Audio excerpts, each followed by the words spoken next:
جب تک اجر رسالت نہ دے تو ماننا پڑے گا جب تک دنیا قائم ہے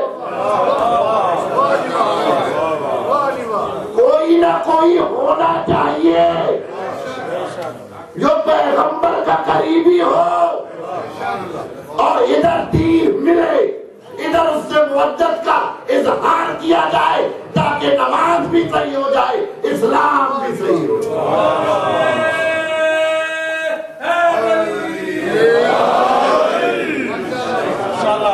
تو اللہ نے یہ کہلوایا کہ پیغمبر کہہ دیجئے کہ میرے قریبیوں سے اور میں یہ اپنے جوان بچوں کو اور نوجوان دوستوں کو ایک میسج دینا چاہتا ہوں.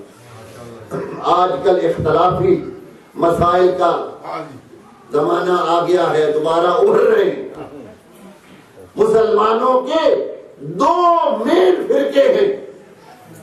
جہاں پر تقسیم ہوئی مسلمانوں کے درمیان تو دو نظریات بنے. ایک نظریہ وہ ہے کہ جو پیغمبر کے بعد پیغمبر کے صحابہ ان کی اتباع کرتا ہے کہ وہ پیغمبر کے صحابی تھے وہ پیغمبر کے ساتھی تھے وہ پیغمبر کے ساتھ رہے اس لیے ہم پر واجب ہے ہم ان کا اتباع کریں ہم ان کی بات مانیں. دوسرا گروہ پیغمبر کے بعد پیغمبر کی آل کے سوا کسی کی اتباع نہیں کرتا. صحابی باعظمت ہے اس وقت تک جب تک پیغمبر کی آل کی اتباع میں رہے گا.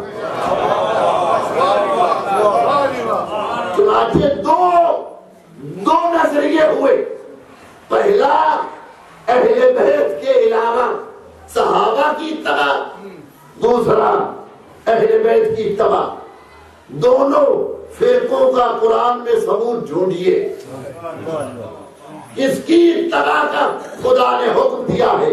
میں چیلنج کر کے کہتا ہوں پورے قرآن مجید میں ایک آیت بھی ایسی نہیں ہے کہ اے ایمان والو تمہیں صحابہ کی اطاعت کرنی پڑے گی یا اے ایمان والو تمہیں صحابہ سے محبت کرنی پڑے گی. جب بھی قرآن کھولو گے اطاعت آئے گی تو اہل بیت کی محبت آئے گی تو اہل بیت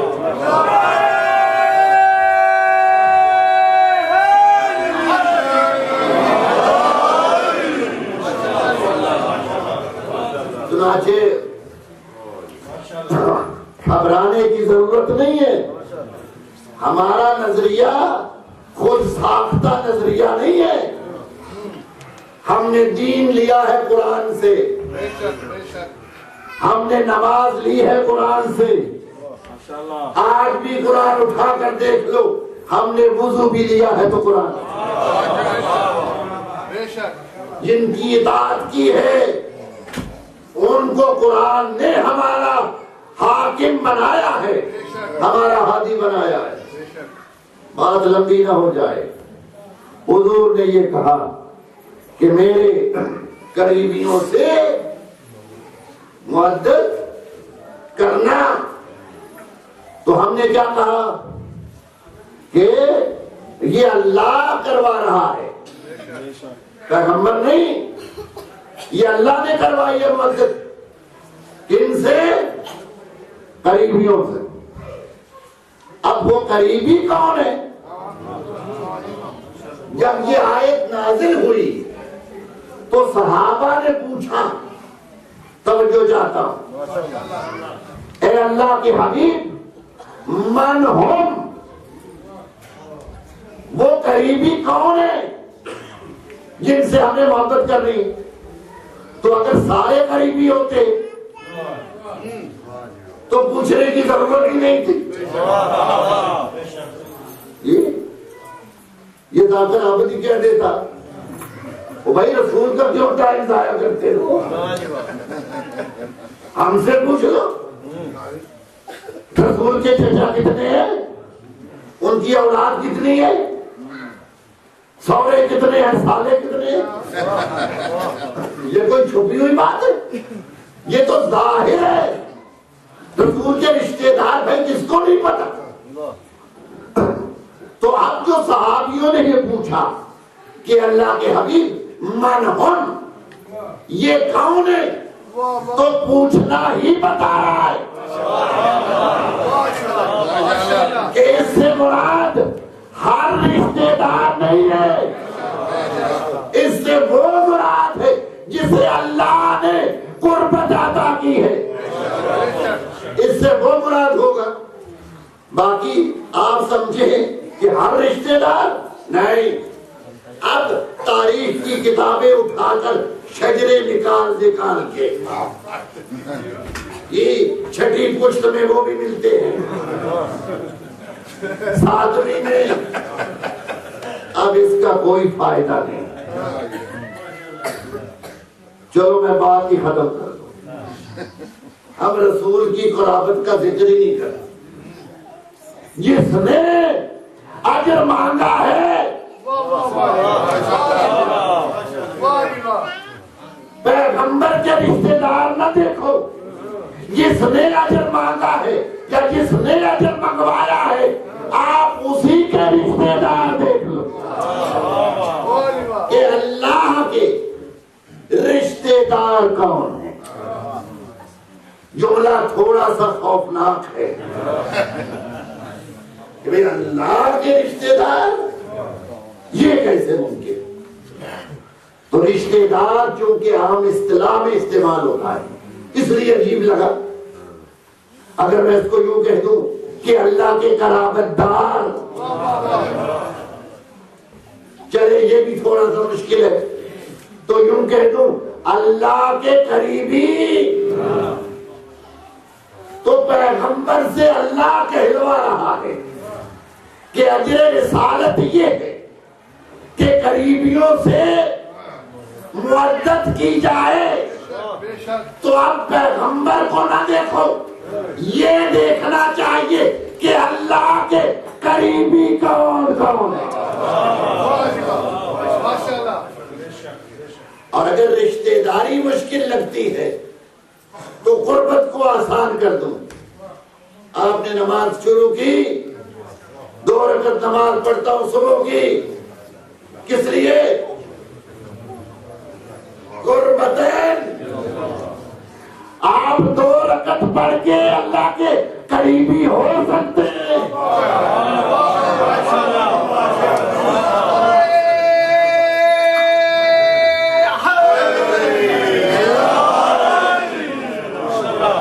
اپنے لیے جائز سمجھتے ہیں اور جو ہے ہی اللہ کے قریبی. تو اب یہ نہ کہیے کہ پیغمبر کے قریبیوں سے مودت کرنی، نہیں، کہیے اللہ کے قریبیوں سے مودت کرنی ہے. اور اللہ کے قریبی کیسے ثابت ہوں گے؟ پیغمبر بیٹھے ہوئے خطبہ دے رہے ہیں، قرآن مجید کی تلاوت کر رہے ہیں، آیات الہی پڑھ رہے ہیں. وظیفہ پیغمبر کیا ہے؟ یتلو علیہم آیات ہی، کہ آیات پڑھیے، اس لیے کہ آپ رسول ہیں. تو اپنا وظیفہ رسالت انجام دے رہے ہیں. تاریخ میں لکھا ہے اور سب نے لکھا ہے، 2 بچے سامنے آئے جن کے پوتے لمبے تھے. یہ پتہ نہیں چھوٹی سلواروں والے کب سے آ گئے. ہمیں تو یہ ملتا ہے کہ اتنے لمبے تھے کہ پاؤں میں اٹک اٹک کر گرنے کا احتمال ہوگا. یہ آج عجیب اسلام آ گیا ہے، چھوٹے بھائی کی سلوار بڑے بھائی کا کرتا ہے.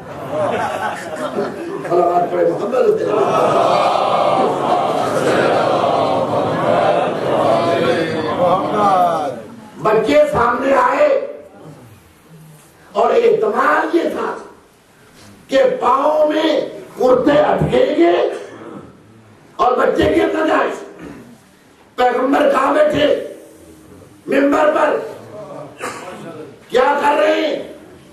اپنا شرعی وظیفہ، اپنی آفیشل ڈیوٹی، آیات کی تلاوت.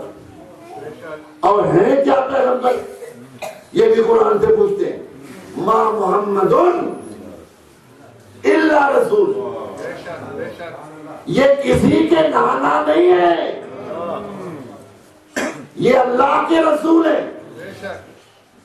تو اب جو بچے سامنے آئے، پیغمبر نے خطبہ چھوڑا،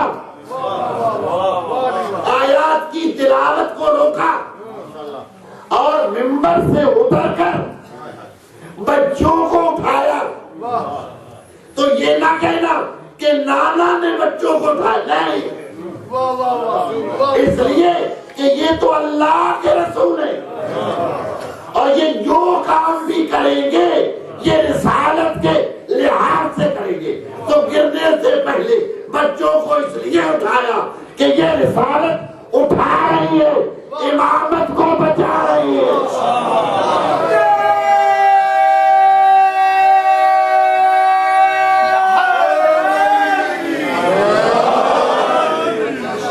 اس لیے کہ رسالت کو بتائے، آج میں اٹھاؤں گا،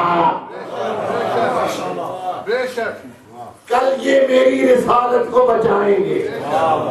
اب یہاں سمجھ آئی، الحسین منی وانا من الحسین، حسین مجھ سے ہے، میں حسین سے ہوں. یعنی 61 ہجری سے پہلے حسین رسول سے تھے، 61 ہجری کے بعد اب قیامت تک کے لیے رسول حسین سے،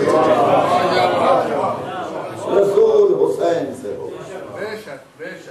تو یہ نانا نے نہیں اٹھایا، یہ رسول اٹھا رہا ہے اور اٹھا رہا ہے امامت کو. تو اب جو رسول نے خطبے کو چھوڑا اور بچوں کو اٹھایا، یا بیوی آئی، پیغمبر کھڑے ہوئے جناب سیدہ کی تعظیم کے لیے. ہر ایک مانتا ہے، لوگ کہتے ہیں ہمارے سنت ہے. سنت کا مطلب کیا ہے؟ جو پیغمبر نے کیا ہے وہ کرنا چاہیے. تو پیغمبر کو اپنی بیٹی کی تعظیم کرتے تھے، آپ بھی کیجیے. بیٹی آئے کھڑے ہو جائے، جہاں خود بیٹھے بیٹی کو بٹھائے، بیٹی کی پیشانی پر بوسہ دے. جہاں تک بوسے کا تعلق ہے، باپ اولاد کو بوسہ تو دیتا ہے، مگر باپ کی تعظیم اولاد پر واجب ہے، باپ پر نہیں. اس لیے سنت نہ ہوئی. ورنہ اگر پیغمبر کا یہ فعل عام رشتے داری کے لحاظ سے ہوتا تو ہر مسلمان پر واجب ہو جاتا کہ جب بھی بیٹی آئے کھڑے ہو جائے اور اس کی تعظیم کرے. تو پیغمبر جو کھڑے ہوئے وہ اپنی بیٹی سمجھ کے نہیں، حسنین کو جو اٹھایا نواسے سمجھ کے نہیں، پیغمبر انہیں بھی دیکھ رہے تھے اور ان کا اللہ سے رشتہ بھی دیکھ رہے کہ یہ ہے میری بیٹی ہے، مگر یہ اللہ کا بھی ان کے ساتھ کوئی رشتہ ہے. یہ نواسے ہیں میرے، مگر اللہ سے بھی ان کا رشتہ ہے. تو پیغمبر اس رشتے کے عنوان سے دیکھ رہے تھے. تو اللہ نے کہلوایا کہ قربا سے مودت. تو اب شجرہ نسب کی محبت اور یہ سلسلے مت دیکھیے. اب جتنا کوئی اللہ کے قریب ہوگا، مولانا نے بڑی اچھی بات کی شعروں میں کہ امیر المومنین